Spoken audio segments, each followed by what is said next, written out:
جب بنو عباس نے بنو امیہ کی حکومت ختم کی تو انہوں نے حکم دیا کہ اہل بیت کے دشمنوں کی قبریں کھود کر ان کی لاشوں کو نکالا جائے اور سولی پر لٹکایا جائے۔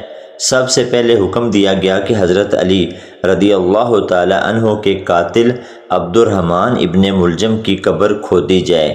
چنانچہ جب اس کی قبر کھولی گئی تو بسم اللہ الرحمن الرحیم مصر کے ایک خارجی ابن ملجم نے علی کو شہید کیا۔ ابن ملجم آبائی طور پر حمیر کا رہنے والا تھا، مگر اس کی رشتہ داری مراد سے بھی تھی۔ سلطنت نجد کی شاہ کندہ کے قبیلہ بنی جبالہ کے ساتھ بھی قرابت داری تھی۔ ابن ملجم کوفہ میں نہروان پر علی کی فوج کے ہاتھوں خارجیوں کے سربراہ کے قتل کا علی سے بدلہ لینے کی نیت سے داخل ہوا تھا۔ کوفہ میں اس کی ملاقات قبیلہ تمیم رباب کے 10 لوگوں سے ہوئی، جن میں ایک عورت کتام بھی شامل تھی۔ یہ لوگ علی سے اپنے رشتہ داروں کی موت کا بدلہ لینے کو جمع ہوئے تھے۔ کتام کے والد اور بھائی بھی نہروان میں علی کی فوج کے ہاتھوں قتل ہوئے تھے۔ ابن ملجم نے جو ہی کتام کو دیکھا تو عالم دین علیہ السلام کے مطابق اپنے ہوش گوا بیٹھا اور کوفہ آمد کا مقصد بھول گیا۔ ابن ملجم نے کتام کو شادی کی دعوت دی تو کتام نے شادی کے بدلے اپنی شرائط رکھی کہ اسے ہزاروں سونے کی اشرفیاں، مغنیاں اور ایک غلام مرد کے علاوہ علی کی موت بطور حق مہر چاہیے۔ ابن ملجم نے ایک آدمی شبیب کو اپنی مدد کے لیے تیار کیا۔ اس کے ساتھ شبیب بن بجرہ، وردان بن مجالد بھی شامل ہو گئے۔ انہوں نے بڑی چلاکی سے کوفہ مسجد کے اس داخلی دروازے پر خفیہ مورچے سنبھال لیے جہاں سے علی مسجد میں داخل ہوتے تھے۔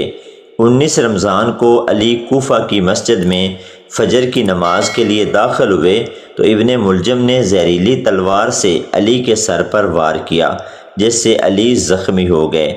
شبیب کا وار ضائع گیا اور تلوار لکڑی کے دروازے میں جا لگی۔ کہتے ہیں کہ جب علی کو زخم آیا تو مسجد میں داخل ہوئے یا نماز فجر میں علی نے سورۃ الانبیاء کی تلاوت کی۔ شبیب وہاں سے بھاگا مگر کندہ کے مقام پر اسے عمیر نے گھیر لیا، مگر رش کی بنا پر وہ بھاگ نکلنے میں کامیاب ہو گیا۔ وردان بن مجالد اپنے گھر پلٹا مگر اس کے اقرار جرم کے نتیجے میں اس کے رشتہ دار عبداللہ بن نجیبہ بن عبید نے قتل کر دیا۔ ابن ملجم کو ایک ہاشمی حسب و نسب والے مغیرہ بن نوفل ابن حارث نے دبوچ لیا۔ علی نے حکم فرمایا کہ اگر اس کی وفات اس زخم سے ہوئی تو ابن ملجم سے اس کا بدلہ لیا جائے۔ 2 دن بعد 19 یا 21 رمضان 661 عیسوی میں 62 یا 63 سال کی عمر میں علی کی وفات ہو گئی۔ امام حسن بن علی نے اپنے والد علی کی وصیت کے مطابق ابن ملجم کو قصاص کے طور پر قتل کر دیا۔ عبد الرحمن ابن ملجم مرادی حضرت علی رضی اللہ تعالی عنہ کو قتل کرنے والا بدبخت شخص تھا۔ یہ حضرت علی رضی اللہ تعالی عنہ کے جانثار سپاہیوں میں اور شیعان علی میں شمار ہوتا تھا۔ تمام جنگوں میں حضرت علی رضی اللہ تعالی عنہ کی طرف سے بہادری کے جوہر دکھاتا رہا۔ کوفہ کی ایک عورت کتامہ کے عشق میں مبتلا ہوا اور یہ کتامہ وہی تھی جس کے باپ اور بھائیوں کو حضرت علی رضی اللہ تعالی عنہ نے جنگ نہروان میں خوارج ہونے کی بنا پر گرفتار کیا اور بعد میں ان کو سزائے موت دے دی گئی۔ یہ حضرت علی رضی اللہ تعالی عنہ سے بغض اور دشمنی اپنے دل میں پال رہی تھی۔ اس نے حضرت علی رضی اللہ تعالی عنہ کے قتل کا منصوبہ بنایا اور اس کو عملی جامہ پہنانے کے لیے عبد الرحمن ابن ملجم مرادی کا استعمال کیا۔ ایک دن یہ بناؤ سنگار کر کے اور اپنی نسوانی حسن کو نمایاں کر کے عبد الرحمن ابن ملجم مرادی کے سامنے ظاہر ہوئی تو ہوس کا پجاری اپنی نفسانی خواہشات پر قابو نہ رکھ سکا اور اس کو اپنی طرف مائل کرنے کی کوشش کرنے لگا، لیکن اس نے اپنی ادائیں دکھائی اور اس کو اپنے پاس نہ آنے دیا اور کہنے لگی کہ مجھ کو مکمل طور پر حاصل کرنے کا ایک ہی طریقہ ہے۔ عبد الرحمن ابن ملجم نے کہا کہ بتاؤ کتنی دولت چاہیے؟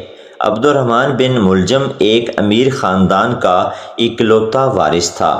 اس نے کہا کہ جائیداد اور دولت کی دھونس مجھ پر نہ جماؤ، میرے جسم کو پانے کی قیمت بہت زیادہ ہے۔ اس نے کہا کہ بتاؤ کیا ہے؟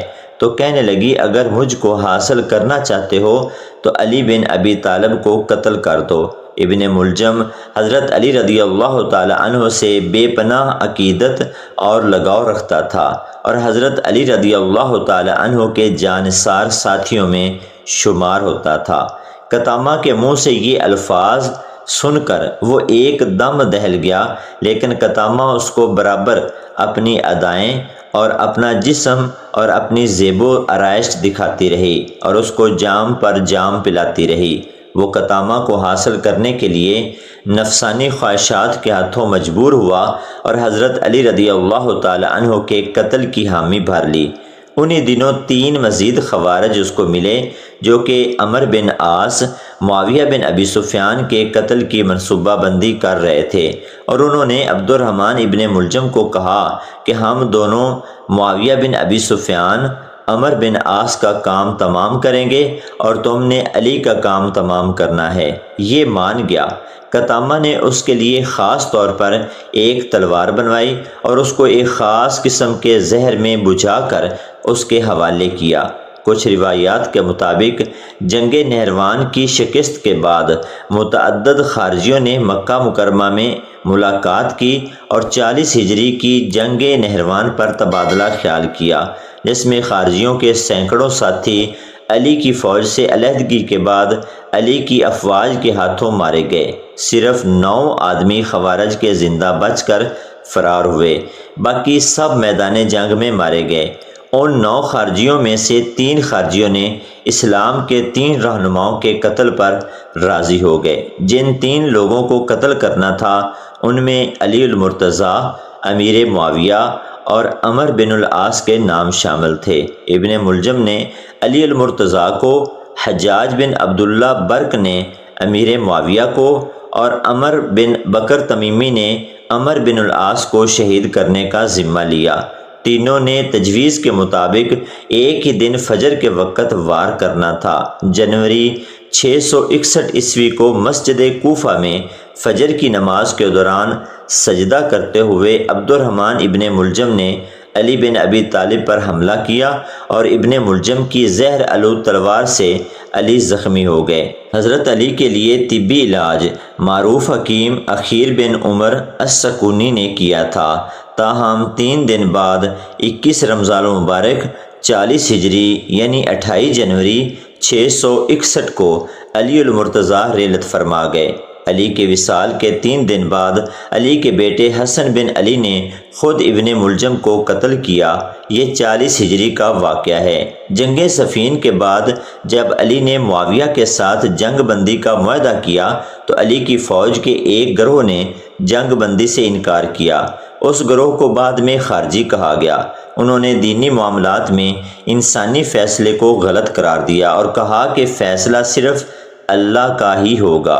658 عیسوی میں انہوں نے بیعت کی خلاف ورزی کی اور بغاوت کرتے ہوئے اعلان کیا کہ جو مسلمان ان کا ساتھ نہ دے گا وہ اسے قتل کر دیں گے۔ علی نے نہروان کی جنگ میں انہیں شکست دی۔ علی کی خلافت کے دوران میں خوارج کا قتل سب سے مشکل مرحلہ تھا کہ معاویہ کے خلاف جنگ کے دوران میں وہ علی کے سب سے پکے حمایتی تھے۔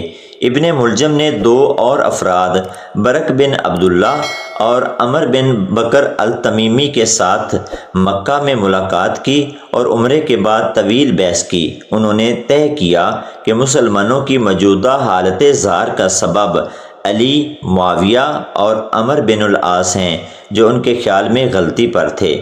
انہوں نے تینوں کو قتل کرنے کی قسم اٹھائی تاکہ نہروان پر اپنے ساتھیوں کے قتل کا بدلہ لیا جا سکے۔ انہوں نے مطلوبہ تاریخ پر اتفاق کیا اور اپنے اپنے ہدف چن لیے۔ اس بارے 2 مختلف روایات پائی جاتی ہیں کہ علی کی شہادت سے قبل ان کو اپنے انجام کا علم ہو چکا تھا۔ یہ پیشگی علم یا تو انہوں نے خود کسی طور پر دیکھ لیا تھا یا پھر انہیں پیغمبر اسلام نے اس بارے میں بتایا تھا۔ متعدد روایات کے مطابق علی کے سر سے بہتا خون ان کی داڑھی کو رنگ رہا تھا۔ ایک اور روایت کے مطابق مقدمہ میں سب سے برا شخص وہ تھا جس نے پیغمبر صالح کی اونٹنی کو ہلاک کیا تھا، اور موجودہ انسانوں میں سب سے برا وہ ہوگا جو علی کو قتل کرے گا۔ قتل کی رات علی نے بتایا تھا کہ ان کا وقت آن پہنچا ہے، اور بعد میں ان کی بات سچ ثابت ہوئی۔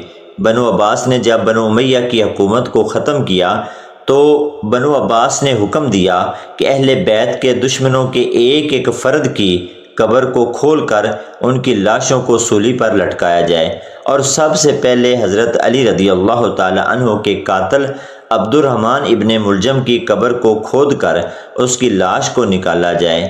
چنانچہ جب عبد الرحمن ابن ملجم کی قبر کو کھودا گیا تو اس کے اندر سے اس کی لاش کی بجائے صرف سانپ، بچھو اور اژدہے ہی برآمد ہوئے، اس کی لاش نہ مل سکی۔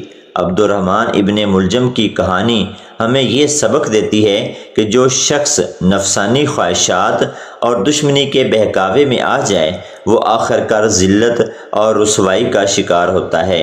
تاریخ نے ثابت کر دیا کہ علی رضی اللہ تعالی عنہ کا مقام ہمیشہ بلندیوں پر رہا اور ان کے دشمن عبرت کا نشان بن گئے۔ یہی وہ حقیقت ہے جسے صدیوں بعد بھی مورخین دہراتے ہیں۔